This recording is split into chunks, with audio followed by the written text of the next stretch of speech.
الحاقة ما الحاقة وما أدراك ما الحاقة كذبت ثمود وعاد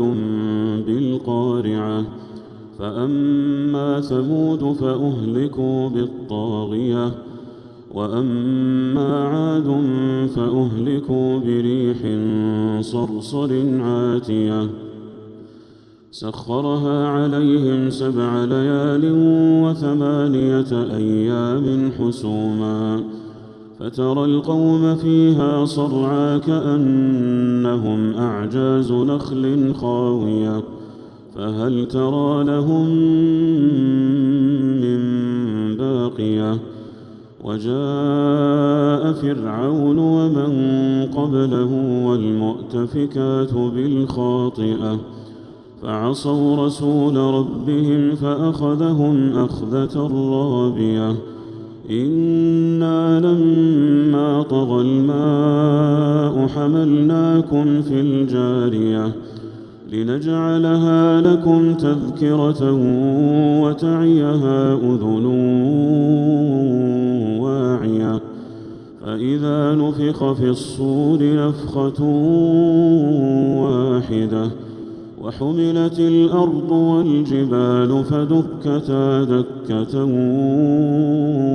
واحدة فيومئذ وقعت الواقعة وانشقت السماء فهي يومئذ واهية والملك على أرجائها ويحمل عرش ربك فوقهم يومئذ 8 يومئذ تعرضون لا تخفى منكم خافية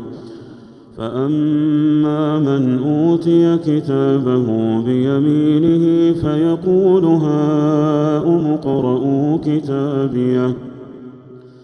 إني ظننت أني ملاق حسابيه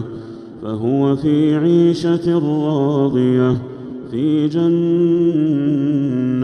عالية قطوفها دانية كلوا واشربوا هنيئا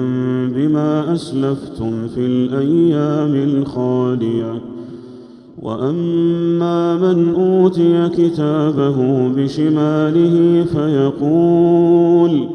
فيقول يا ليتني لم أوت كتابيه ولم أدر ما حسابيه يا ليتها كانت القاضية ما أغنى عني ماليه هلك عني سلطانيه خذوه فغلوه